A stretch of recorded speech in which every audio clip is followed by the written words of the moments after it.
President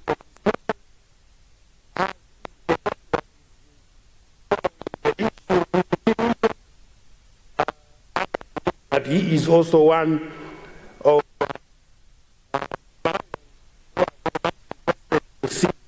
that just done. But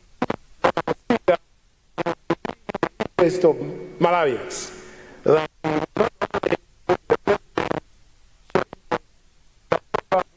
acting would actually show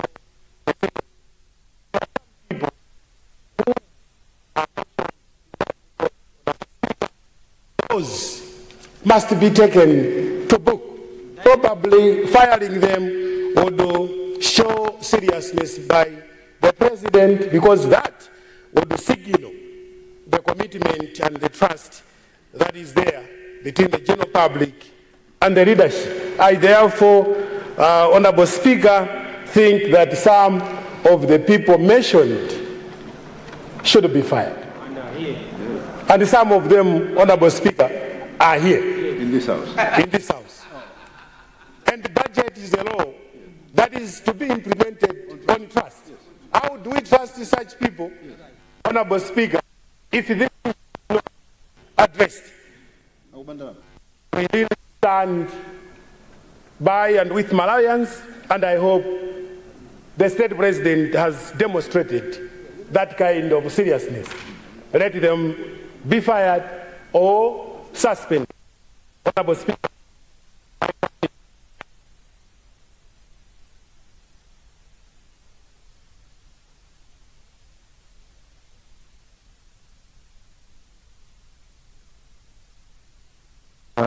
Thank you so much. That it is an issue of national importance, and let me also say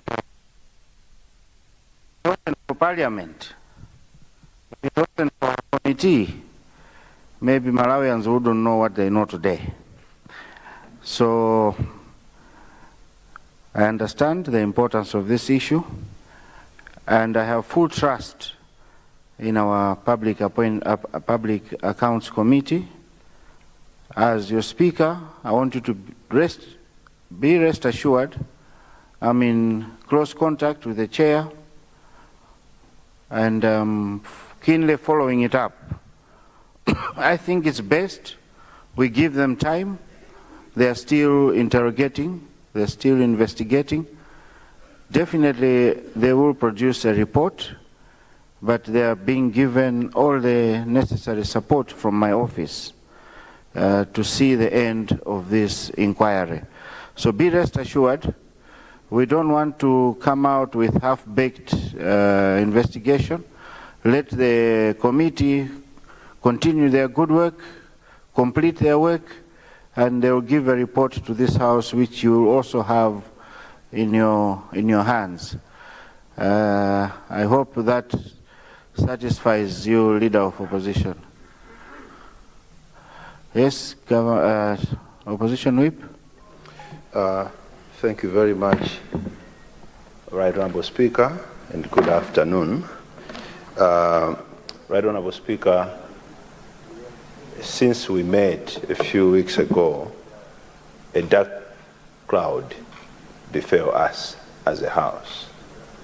We lost one of us in the name of Honorable Machinga Mikoko, Honorable Jafari Musa.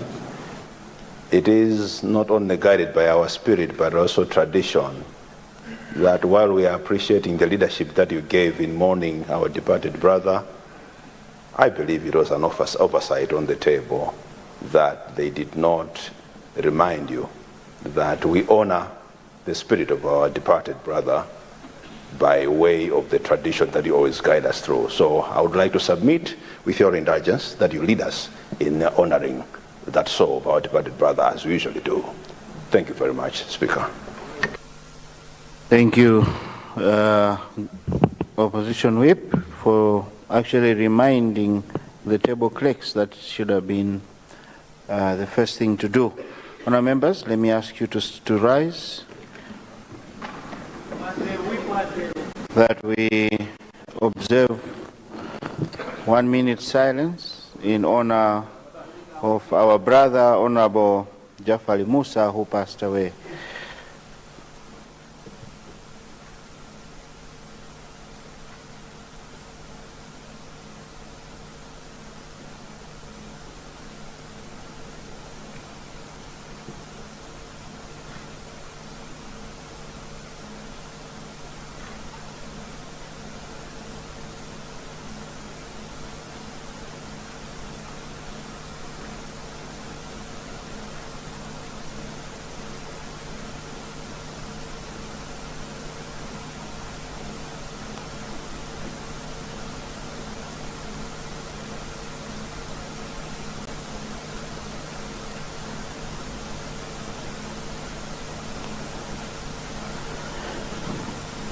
May the soul of our brother, Honorable Jafari Musa, rest in eternal peace.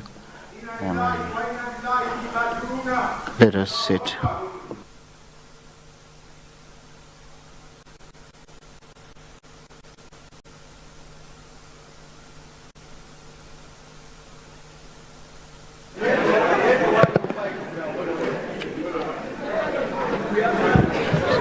There's a casino. What's gone out of order? Good afternoon.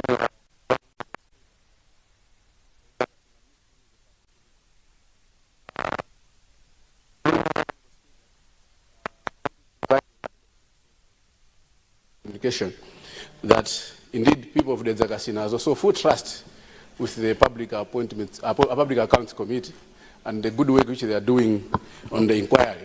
But I thought, through you, Honourable Speaker, when I was following the inquiry, the chair of the committee and the members had talked about issues of their security. And, you know, most of these members, some are sleeping in Likuni, Chigwiri, some are staying in Bandiro. I thought as a house, we need to provide security to these members to ensure that they do a good work, because issues of security cannot be compromised. The Minister of Homeland I know is here, but we need to safeguard also life, but also their right to have a secure environment as they are doing this commendable job. So, for you, Mr. Speaker, sir, I wanted to submit that maybe you take heed of the call for their security, where they are staying, if it's their house. They are doing. It involves a lot of people, and the billions are involved. People can do anything. So whether it means the chairman changing the hairstyle from Metambali and have Impala like me, and so many others, issues of security, I wanted to submit for you right on the screen. Thank you. There's a casino. There's a casino. If you also listened to the chair, this morning he has met the Inspector General of Police, and we did speak about it. I'm sure the authorities are looking into that. I've also asked the chair to put that in writing to my office so that we assess the threats that are coming. But otherwise, as I said, be rest assured, we are on top of this. Thank you. Honorable Leader. Oh. General business, the Leader of the House to move that the House do agree that the Standing Order 1383 be waived in order to allow the honorable members to debate the budget motion as presented by the Honorable Minister of Finance, Economic Planning and Decentralization for 5 calendar days, starting from today, Monday 16th, up to Friday 20th March 2026, instead of 14 calendar days as provided for under Standing Order 1383, to enable the House to pass the budget estimates before commencement of the next financial year.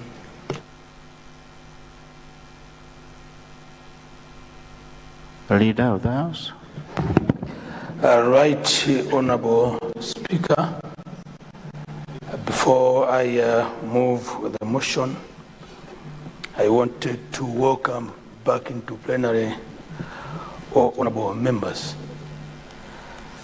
to also indicate that as government, we expect total dedication from all members of the House as we debate the budget and have it passed within the required time frame.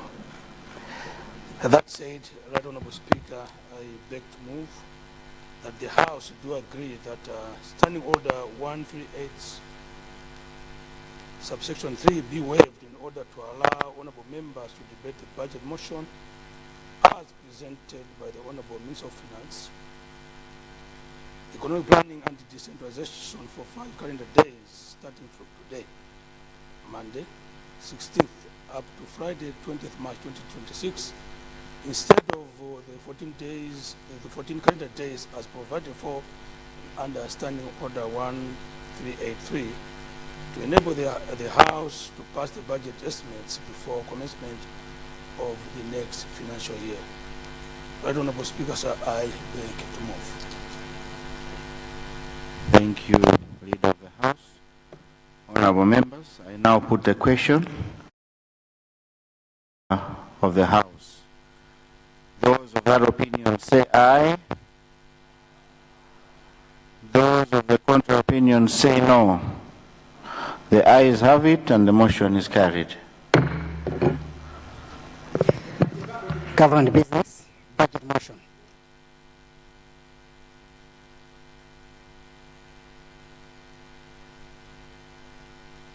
Thank you. Leader of MCP, leader of spokesperson of MCP.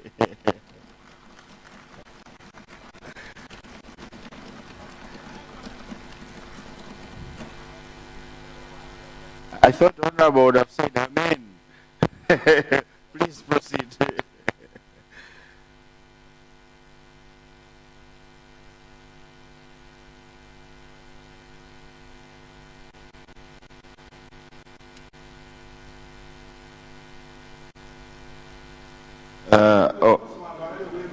Spokesperson, you have 30 minutes.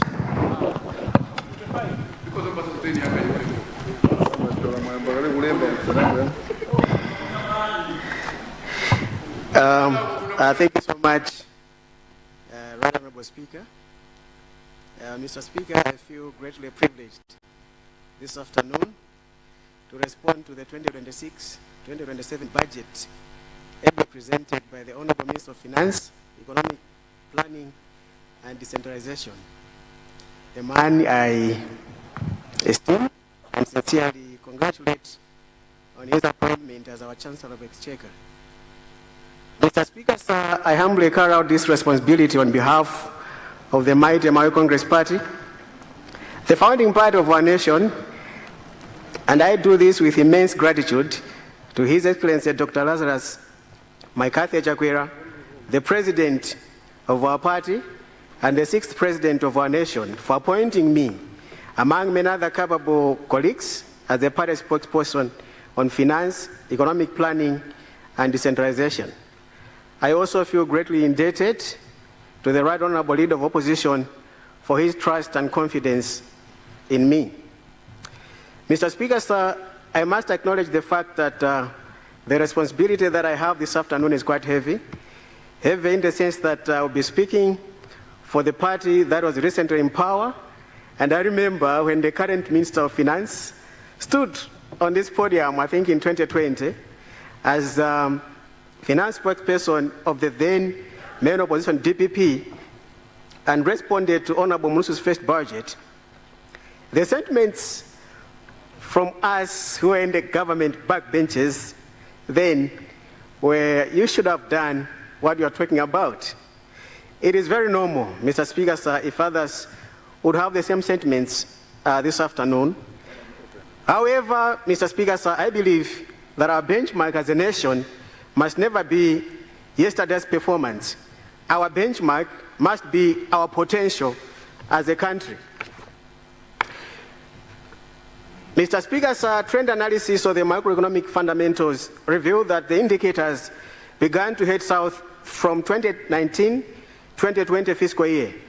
It was in the 2019-2020 fiscal year that we saw our GDP growth rate plummet from 5.7% to 0.8%. It was in the same fiscal year, I think just before the fresh presidential elections, that we began to borrow non-concessional loans externally at exorbitant commercial rates to fill the fast dwindling forex reserves. As COVID continued to ravage both our lives and our economy, the economy literally came to a halt. Most businesses, Mr. Speaker, are closed. And I remember even church services were being held virtually. Jobs were lost, incomes dropped, and consequently government revenues dipped and borrowing became inevitable to keep the operation services going. Geopolitical conflicts, namely the Russia-Ukraine war, just as we now have the Iran war, which we must keep an eye on, disrupted the supply chains adversely, affecting our economy, and so did the climatic shocks and yearly cyclones. Mr. Speaker, sir, despite the fact that my party is now in opposition, I do not stand here and respond to the new government's first full budget from a place of bitterness, but from a place of patriotism. For some of us, there is only one flag that matters and takes preeminence over all others, the one with the rising sun, and it is our feeling that this sun has stayed long at sunrise since 1964.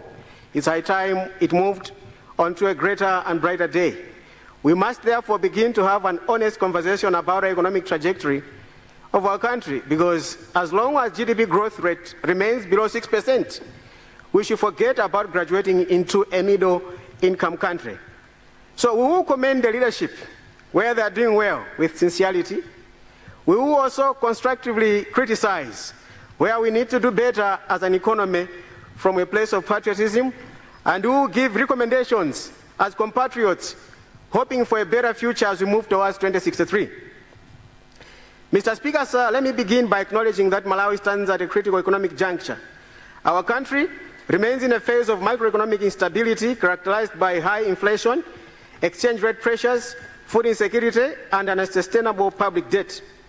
The Honourable Minister has presented a confident narrative of recovery. Of course, leadership demands optimism, and confidence can indeed build trust. Yet public policy must balance ambition with realism. It is in that spirit that we raise serious concerns regarding the realism financing framework, debt sustainability, and tax burden being placed on Malawians. Macroeconomic context optimism versus reality. The Honourable Minister projects that GDP growth is at 3.8%, and of course the fiscalized growth, GDP growth is at 4.1%, which is the average for this year and 2027. Inflation declining to 15%, fiscal deficit reduced to 9% of GDP, nominal GDP of 31.5 trillion.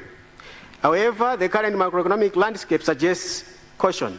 Inflation remains elevated at 28.5% in 2025. Broad money growth stands at 38%. Trade deficit is approximately $2 billion US. Public debt has reached 23.9 trillion. Mr. Speaker, sir, inflation cannot sustainably decline while money supply growth remains excessive and fiscal deficits remain large.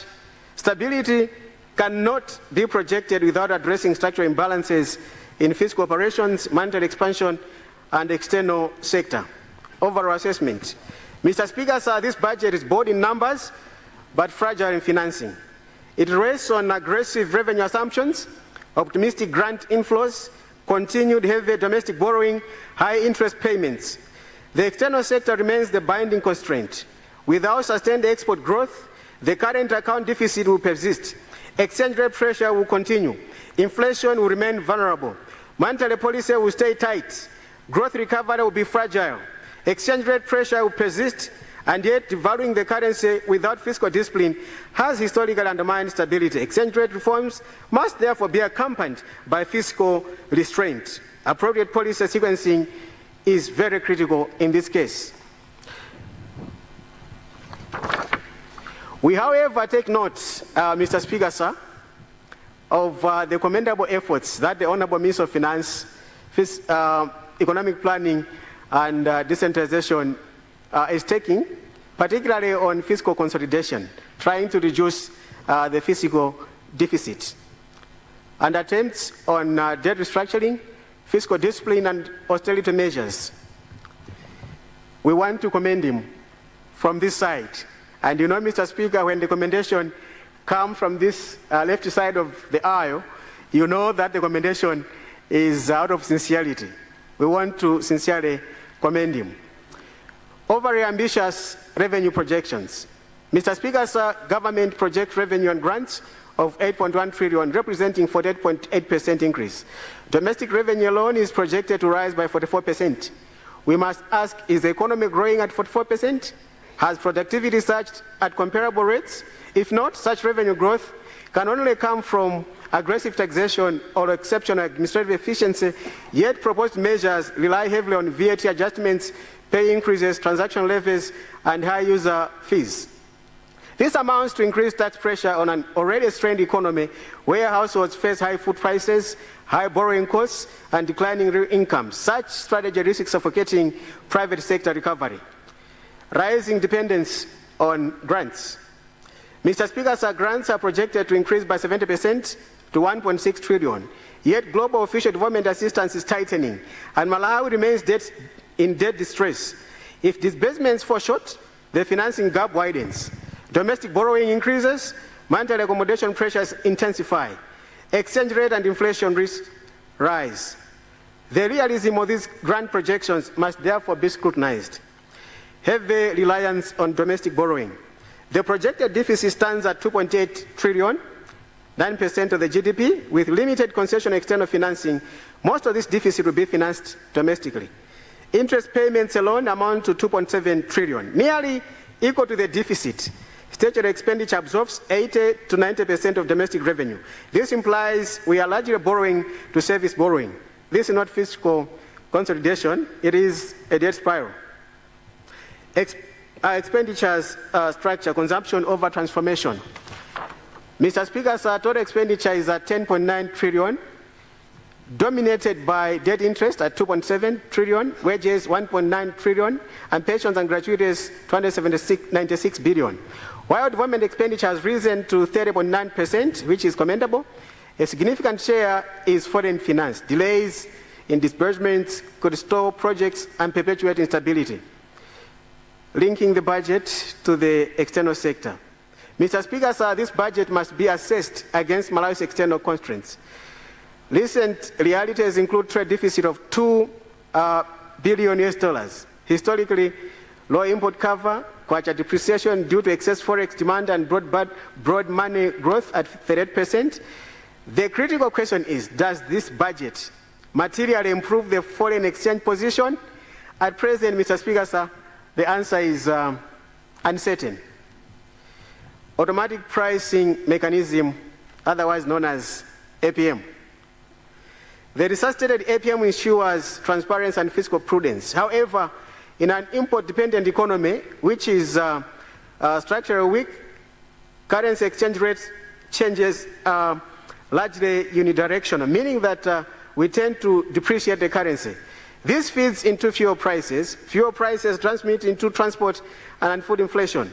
Inflation sensitivity increases. Geopolitical tensions, as is the case now with the Iran war or so, do not support short-term to medium-term decreases in global oil prices.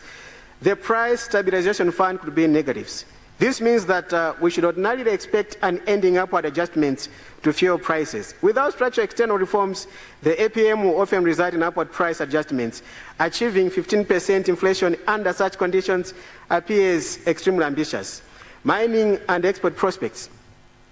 The restart of Kairegera uranium mine, which was commissioned by the former president, His Excellency Dr. Lazarus Chakwera in 2021, is promising. Mining can improve forex inflows, narrow trade deficits, and stabilize reserves. However, export proceeds must be repatriated. Transfer pricing must be controlled. Royal administration must be strengthened. Rules are only as effective as their enforcement, Mr. Speaker, sir. inconsistent, and punitive tax measures. Malawians are groaning under heavy taxes, and they are afraid, Mr. Speaker, sir, this administration may soon introduce a levy on the oxygen we breathe in. In fact, it's already rumored, Mr. Speaker, sir, that all those that have degrees will now be paying taxes or levies on their degrees every year. Of course, that's just a rumor. And another rumor has it that anyone who intends to get married will have to be paying taxes on the dowry. I don't know how true that rumor is, but Malawians are groaning under heavy taxes, Mr. Speaker, sir. It's as if the Honorable Minister of Finance is a disciple of King Rehoboam. So in the Bible, you find the story of King Rehoboam. King Solomon's son and successor, who made the tax burden over the nation of Israel unbearable. And just like the young king in 1 Kings chapter 12, verse 11, had the audacity to tell the Israelites that while my father placed a heavy tax burden on you, I will make the burden even heavier. While my father scourged you with a whip, I will scourge you with scorpions. The Honorable Minister of Finance seems to be telling Malawians that while President Chakwera whipped you with a simple whip, I will whip you with scorpions. Mr. Speaker, sir, why should government introduce a levy on money transfer? Money transfer. Why should it be a crime transferring funds even between your own accounts? And most of these funds, Mr. Speaker, would have already suffered various taxes because these funds include salaries, sales proceeds, investments, rental income, and diaspora remittances. It is inconsistent, Mr. Speaker, sir, with the government's agenda of financial inclusion and may impede the efforts of reaching out to the unbanked. In fact, even those who are already banked may think of closing their accounts and resort to keeping their money under their pillows. Mr. Speaker, sir, you may have noticed recently that since the announcement of this levy, most banking halls are always full of customers queuing up to make lump sum withdrawals. It's like there is some sort of run on the banks due to this levy. This levy, Mr. Speaker, sir, is coming on top of other exorbitant bank charges and will likely discourage diaspora remittances at a time when we need the remittances more to fix our forex challenges. This levy is retrogressive, counterproductive, and must be scraped off by this House, Mr. Speaker, sir. Mr. Speaker, sir, we have also seen the Honorable Minister of Finance introduce very strange exercise tax on women's beauty accessories, like wristwatches, perfumes, makeup, necklaces, earrings, bangles, bracelets, and others. Well, why does the Honorable Minister seem to have problems with our women looking good? Mr. Speaker, sir, women's beauty must not be made to be expensive. Looking good must not be punished by taxes. Why does the Honorable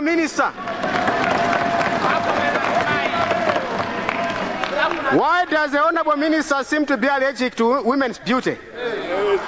What crime have women in this country committed against the DPP administration? This tax, Mr. Speaker, sir, is tantamount to violence against women and must be reviewed.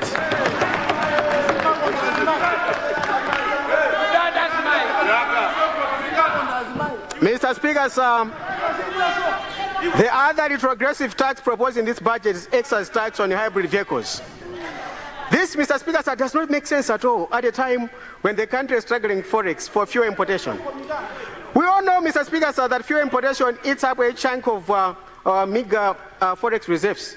We should therefore not be introducing policies that incentivize importation of hybrid and electric vehicles and not tax policies that punish their importation. Mr. Speaker, sir, through you, I would also like to let the Honourable Minister know that since the introduction of new pay rates in the last mid-year review, many workers, including civil servants, whose salaries are already relatively low, have had net pay reductions in nominal terms at a time when their income continues to be eroded by the high inflation. This, Mr. Speaker, sir, coupled with the high increase we have had on fuel prices, has made the lives of many workers unbearable. Actually, even some who are driving to Capitol Hill are now walking because they can't afford fuel and their salaries have nominally been reduced because of the new rates. Freeze on employment and promotions. Mr. Speaker, sir, government has frozen promotions and recruitment, of course, except for teachers and medical personnel, in all the MDAs to contain the wage bill. Interestingly, Mr. Speaker, sir, this even includes parastatals that are not government subvented. We are taught there's no money to pay for the new recruits. Mr. Speaker, sir, isn't it ironical that there is no money to recruit our young men and women who are graduating thousands every year, but there is lots of money for other items like the cancerous CDF at 1.1 trillion.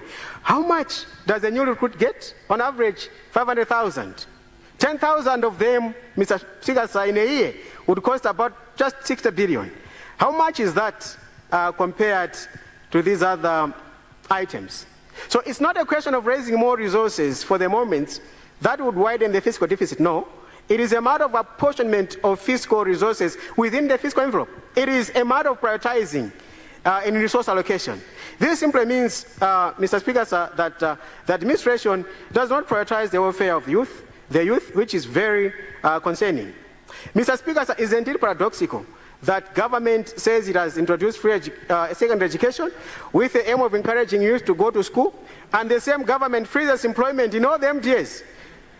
Of what benefit is school if there are no employment opportunities? Mr. Speaker, sir, currently, and I speak this as former Minister of Labour, currently the unemployment rate, according to the Labour Force Survey recently released by NSO, is at about 20%, which is the highest in the region. And we cannot afford to have policies that further worsen the situation. Employment is not simply for survival, Mr. Speaker, sir. It increases income at household level, creates demand on goods and services, and helps grow the economy. Its multiplier effect, Mr. Speaker, sir, is massive. Corruption. The greatest enemy to this budget, Mr. Speaker, sir, is corruption. Corruption plunders fiscal resources without mercy. It deprives the public of proper services. It benefits the privileged and corrupt few, while impoverishing the rest. With the heavy tax burden imposed on Malawians, most of whom live on less than $1 a day, it is criminal and immoral for the public purse to keep leaking the way it is. Mr. Speaker, sir, the level of corruption reported in the past 6 months alone is unprecedented. It's not that Malawians expected much change from this administration, but what has shocked many, Mr. Speaker, sir, is the fact that the impunity and corruption has manifested too soon. We are talking of 6 months into the term. You see, even in marriage, rarely do partners in marriage show their toxicity in the first 6 months of their marriage. You don't show your true colors in the honeymoon phase of marriage. No, you don't. It even takes much longer for the couple to show their true colors when they have had to come back together after a divorce, as has been the case with the DBB administration and our nation. Take, for example, Mr. Speaker, sir, the Amaris Hotel corruption scandal. Barely 6 months into the term, boom, 98 billion kwacha already gone and shared. And we hear even the remaining balance has also been paid. It's gone. It's already shared as I speak now, Mr. Speaker, sir. And it's appalling, right honorable Speaker, how a government doesn't seem bothered with a scandal. A less than 36 billion hotel inflated to 128 billion, with 98 billion gone and the balance already gone, and shared despite the objection from the RBM. And nobody is arrested, Mr. Speaker, sir. Nobody in authority seems to care. While the Minister of Finance, under whom the Public Finance Management Act places custody of all public resources and assets, nonchalantly looks away. Mr. Speaker, sir, where is the fiscal police on this matter? Where is the ACB on this scandal? Where is FIA on this matter as well? The indifference, Mr. Speaker, sir, tells Malawians a story. A sad story that some untouchables are involved in this scandal. It didn't have to take social media influencers to blow the whistle and Parliament to undertake an inquiry on the corruption scandal. In fact, we must commend the chair for PAC and the team that are doing a commendable job. But you are aware, Mr. Speaker, sir, that Parliament, PAC, does not have prosecutorial powers. They don't. We have institutions in government that have those powers. In fact, some of the people that appeared before PAC were supposed to be arrested right there because of what they have done in this scandal. Mr. Speaker, sir. We are, however, Mr. Speaker, sir, heartened by the state president's statement. We are heartened, Mr. Speaker, sir, by what the state president said over the weekend, that he is keenly following the park inquiry with keen interest, and that he will take appropriate action. And we pray the president will live up to his word. Mr. Speaker, sir, time will fail me to talk about the taxpayers' revenue pilferage in the justice sector, including the dubious out-of-court settlements in the midst of justice. The leakage, Mr. Speaker, sir, is too much and must stop. Taxes are a burden to people, and we demand proper stewardship over the taxpayers' money, Mr. Speaker, sir.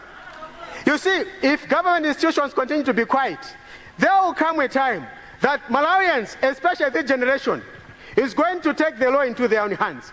Because those that we pay so much, including the SB, to do their work, they're doing nothing. And Malawians soon may take the law into their own hands, because they cannot continue, Mr. Speaker, sir, to see their resources being plundered while we have institutions simply watching, Mr. Speaker, sir.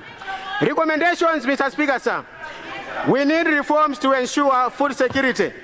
One of the challenges that we face as a country is that we know exactly what needs to be done, but we are not politically bold enough to do it. We expected bold reforms on such programs as AIP that continue to drain the public purse and widen the fiscal deficit with no tangible results, as we continue to have chronic hunger. Something, Mr. Speaker, sir, surely has to be done. Number two, we must restore macroeconomic stability. We commend the efforts that the Honourable Minister is taking on fiscal consolidation and debt restructuring, and we fully support the austerity measures to ensure fiscal discipline. However, more should be done to accelerate growth above 6%. Three, we must fix the forex challenges. One of the promises of the current administration was that they were going to fix the forex challenges. But you are aware, Mr. Speaker, sir, that we are still struggling to access forex. The steps so far taken to address the forex challenges are quite commendable as well, but we think more can be done in incentivizing and diversifying exports through strengthening regulatory framework for trade facilitation. We must also deliberately invest in areas that will reduce dependence on imports. Mining remains a low-hanging fruit, and we could quickly unlock its potential. Forex challenges could soon be history. Number four, we must continue investing in critical infrastructure that will spur sustainable economic development. We need to fast-track the World Bank-funded Mparamanga hydropower project and the rehabilitation of Unkula and the Gabijira hydropower stations. Mr. Speaker, sir, another critical investment that could be done by way of PPP is the construction of a modern and bigger Kamuzu International Airport. Mr. Speaker, you would recall that for 2 months I was Deputy Minister of Transport and Public Works, and I know the current Minister of Transport, the Honourable Leader, knows that our strategic partner in Malawi Airlines, Ethiopian Airlines, has serious intentions to make here an aviation hub for the region and continental as well as intercontinental flights. This has the potential, Mr. Speaker, sir, to create more employment, generate more forex through airport user fees from airlines and transiting passengers, while taking hospital industry to another level. The multiplier effect of this investment could be massive. These are the sorts of investments or projects, Mr. Speaker, with high returns that as a country must fast track. Number five, we need to enhance revenue mobilization through increased efficiency and broadening the tax base and bring money from informal sector into the tax net, as opposed to overtaxing the very same person in the formal sector. Number six, we must deal with corruption decisively. It is a rob of public resources and an enemy to our socio-economic progress. Number seven, to avoid moving in cycles, as we've done in the past 3 decades since the advent of multi-party democracy, Mr. Speaker, sir, we need to legislate on fiscal deficit to at most 3% of the GDP in line with the SADC threshold. Fiscal deficits, Mr. Speaker, sir, remain the root of our perennial economic malaise. The appetite for more freebies, like a socialist state, worsens the situation and should be tamed. We must learn to live within our means. Mr. Speaker, sir, for a minute, let me break it down. The economic challenges that this country continues to face is as a result of the fiscal deficit. We want to live beyond our means as a country.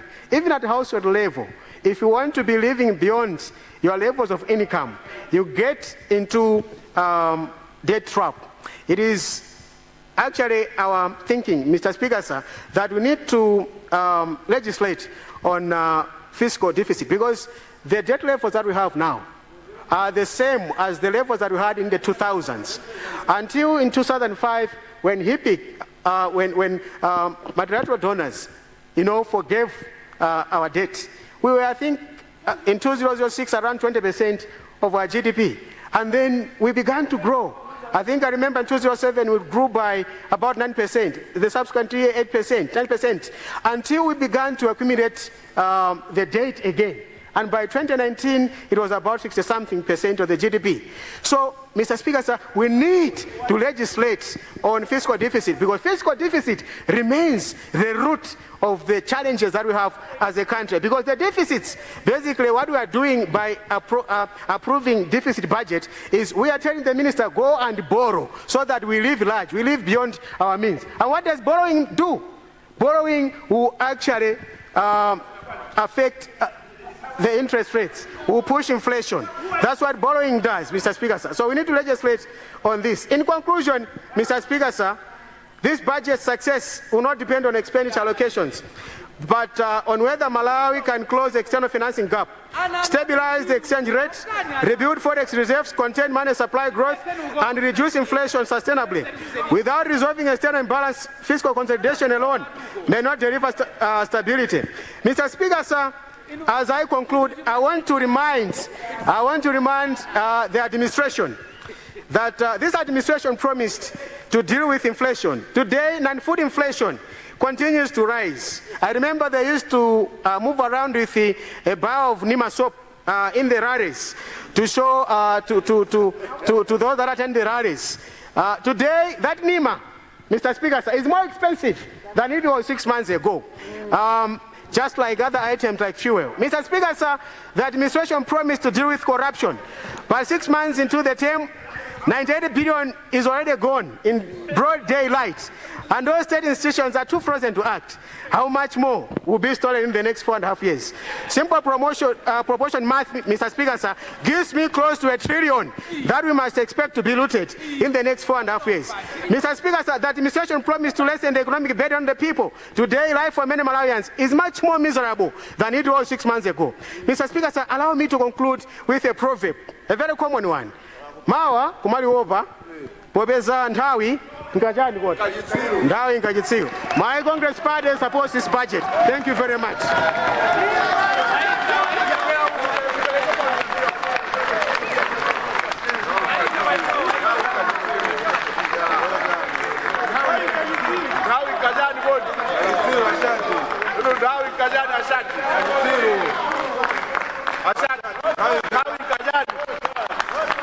I see Deputy Leader. Deputy Leader.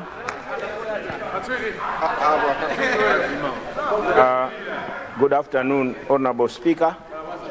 I rise on a point of correction and a point of order.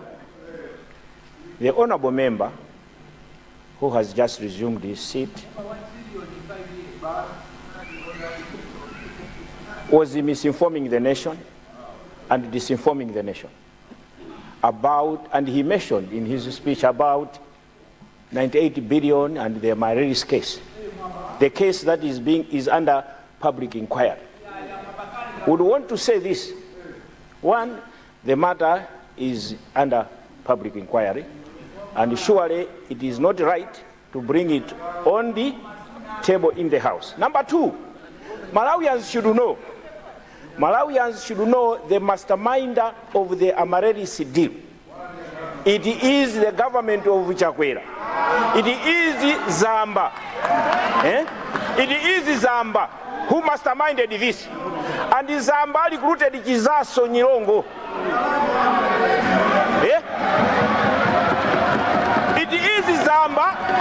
It is Zamba who recruited Kizaso Nyilongo. And Gizaso Nyilongo went on. Deputy, Still this man. Deputy Leader. Mr. Speaker. Can I have order, please? I would want to say this. This side will not. Deputy Leader, let me say this. Order. Can I finish? Order. Can I say something? Can I finish? Please sit down. I will finish. Deputy Leader, avoid mentioning names of people that are not. I will withdraw the names, but I should say that this deal started in the previous government of my Congress party. This former. No. I will mention Zamba. I will mention Zamba again. And it is also Nyilango. I will mention. Now, Honorable Speaker, it is not also true that the Minister of Finance does not administer pension funds. He doesn't administer pension funds.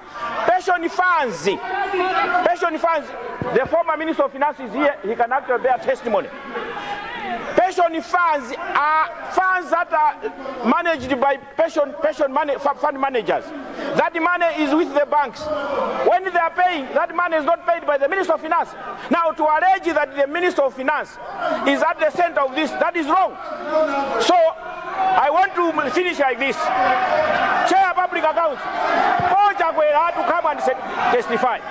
Kozaba to come and testify. We want to know what happened. Thank you very much. We want to know what Thank you.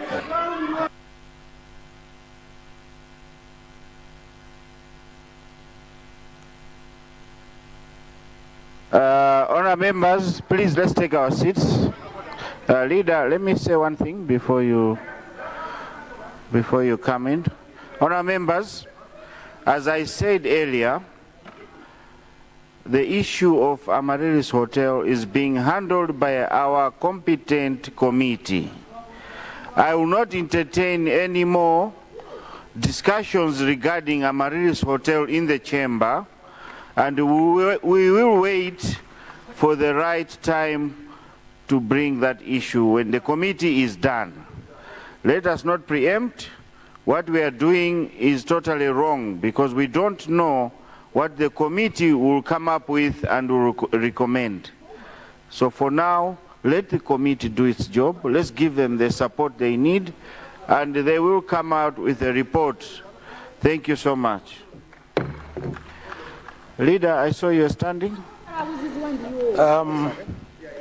Thank you very much, Right Honourable Speaker, for that very important guidance, which is appreciated. But it is also important to underscore one important fundamental, that when you are conducting an inquiry, it doesn't start with the end. It starts with the beginning. This is very important because for you to ascertain what has happened, you must start with the origin of the whole issue. I thought I needed to put this on record. Second, that it is this administration that brought a statement in this very house in regards to this important issue. For one good reason,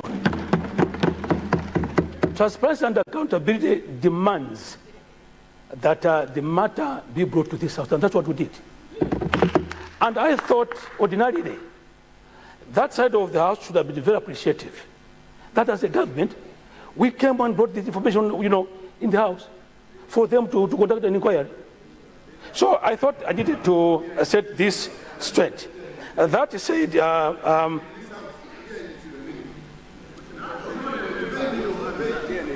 yes,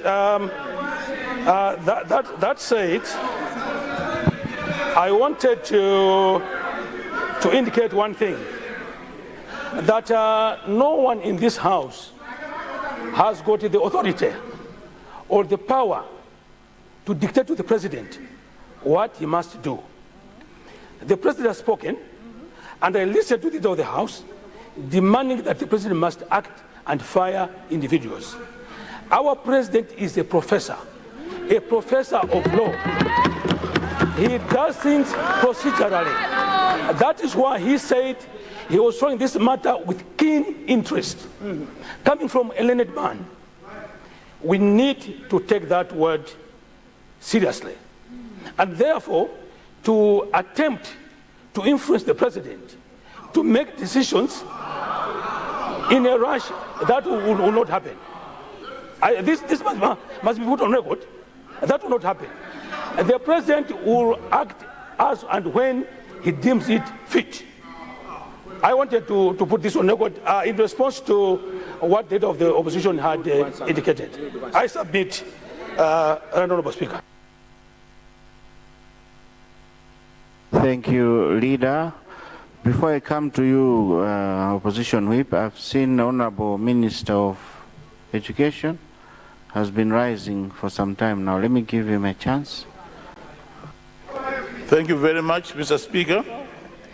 The honorable member who took the floor repeated a rumor to the effect that this government is going to be charging a fee for certificates. He repeated that it was a rumor. As soon as the rumor that was propagated by that side came out, we issued a statement that this rumor is false. It is untrue. It is therefore disingenuous of the honorable member to repeat that rumor here. Having originated it themselves, they want to perpetuate it. I thank you, Mr. Speaker, sir. Thank you very much. Honourable members, it's now 8 minutes past 3.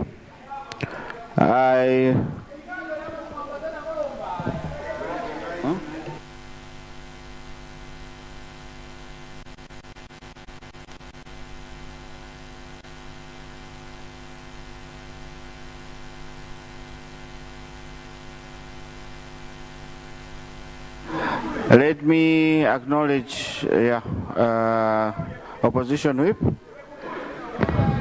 Is that a point of order? Yes. Please proceed.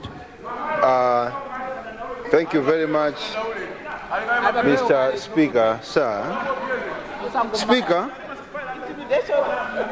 is it in order that as a House we continue debating on the budget, which is a compendium of assumptions whose implementation highly hinges on our ability to collect enough revenue and the ability of those in offices to control expenditure?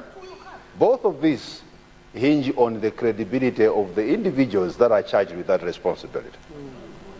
Speaker, is it in order that while the budget that we are about to debate on is about money that is to be administered on behalf of the public, we have other huge amounts, as has been mentioned. I know you have ruled, and I'm having that at the back of my mind. But the same individuals, in this case, the Honorable Minister of Finance, who stood in this House and gave assurances that the matter had been discontinued and no payment had been made for the purchase of the hotel. It was said in this House. It's in the Hansards. He said that matter has been discontinued.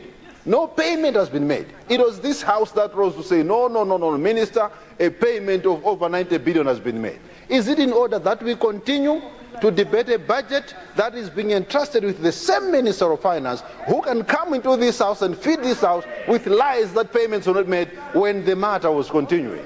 First, Mr. Speaker.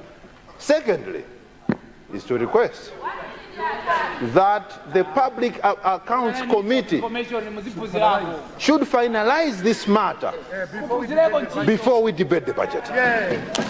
Let the matter be finalized.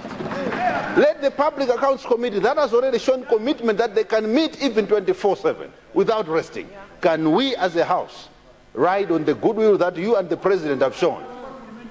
Give this committee time to continue and finalize the investigation into the hotel purchase. Then we return and pass the budget. Thank you, Speaker.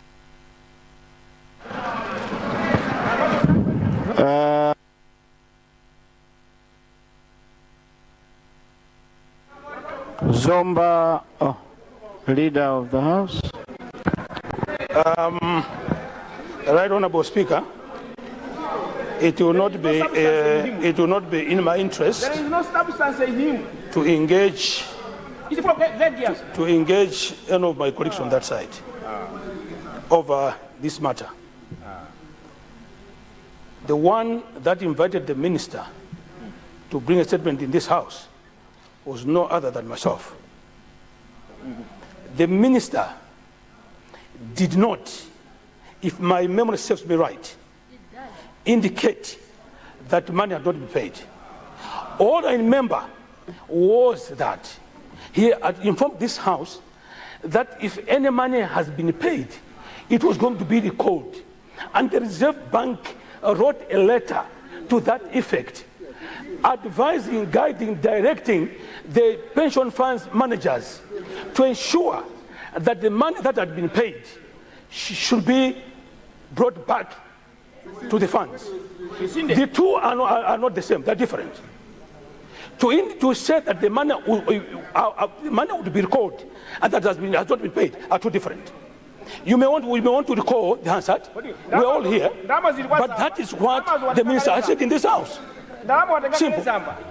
So to allege that the minister had lied in this house is probably not correct. And it is unfair on the minister. I submit to Honorable Speaker.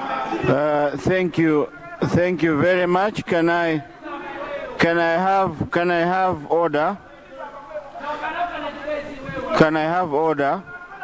Honourable members, I made a ruling on the issue of the Amaryllis Hotel, and I hope we will not bring it back. Let us not compromise the work of our committee.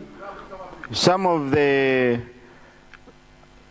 allegations being mentioned here, I don't think make sense. We'll just divert the attention of our citizens out there and mislead the committee. But one thing that leader of opposition whip should know is that Amaryllis Hotel deal with the pension fund.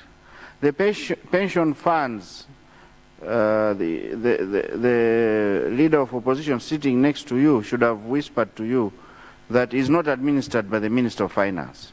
They administer it themselves. They pay who they want without even him knowing. So maybe, Honorable Leader of Opposition, you should pass that message there. Before we divert the attention out there, I just wanted to make it clear, I will not entertain any more Amaryllis Hotel issues here until the committee comes up with a report. I rule again. Yes, Minister of Justice. Right Honourable Speaker. Right Honourable Speaker, this being a House of Record, is it in order? Is it in order for the whip opposition to use the unparliamentary language, referring to the unparliamentary language? Unparliamentary language. Is it in order?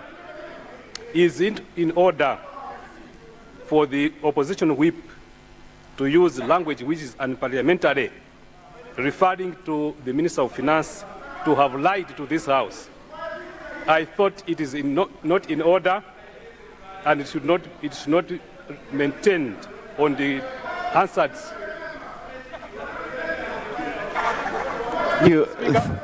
Thank you, Minister. Mr. Speaker, I need. Can I please have order? Order.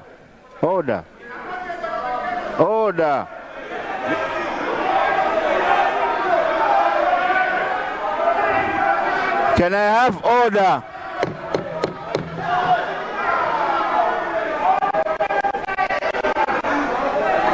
Mr. Speaker, sir.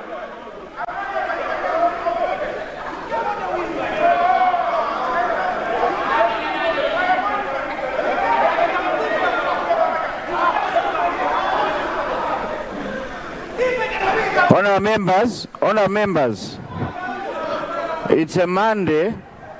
It's a Monday. We want to have a good week, right? Absolutely. Can we listen to the Minister of Justice? Order, please. Minister of Justice, please proceed. Mr. Speaker, sir. Mr. Speaker, sir. Right Honourable Speaker. Right Honourable Speaker. I thought this being a House of Record, the record should be corrected, that the opposition whip should not use the word lying against the Minister of Finance. It is not language which should be used on the Hansards of this House. Thank you, Honourable Speaker. Opposition whip, indeed, you did mention lies. You did mention. Kindly withdraw that word so that we proceed peacefully, please. Speaker, the answers are very clear. The word lie did not come from me. But I did say that the minister said it in this house. I did not use that word lied.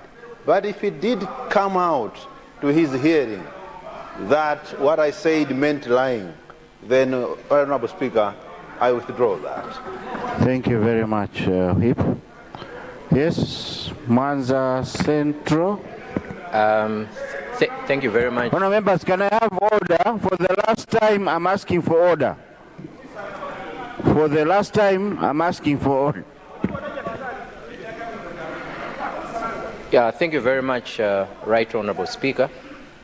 Without reflecting on you, I just wanted to bring it to your attention that Honourable Member for Dedzam London is a whip for MCP, not for the opposition.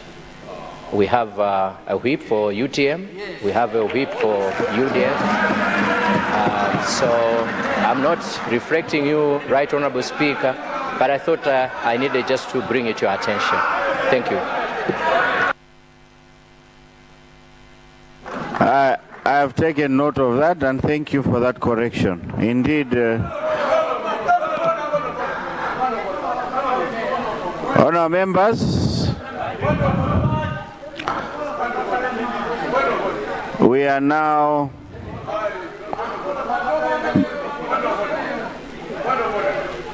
there's a casino. What is gone out of order again? Chair, this house, we go by our standing orders. The standing orders which this house follows says whip of opposition.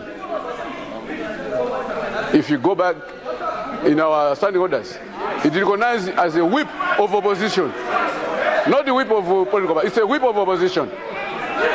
So to take what the Master Center said as a gospel truth, then we are going away from what our standing order says.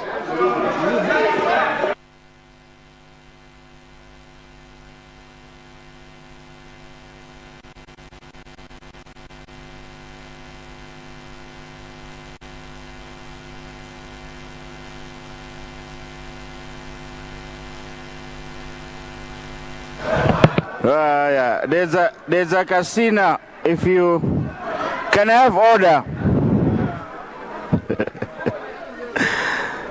There's a casino. The meaning of whip in our standing orders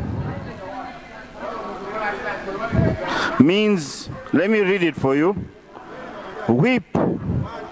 Koyambirira.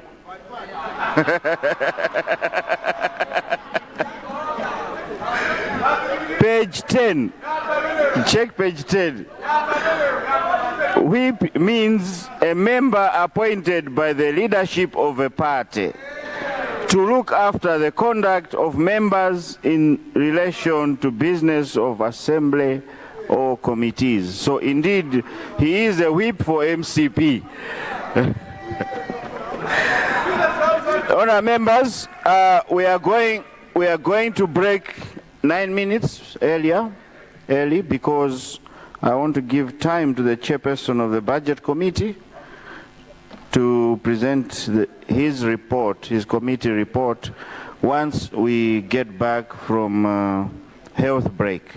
Therefore, I will suspend the House for health break, and we'll be back at 15:51, 9 minutes to 4. House suspended.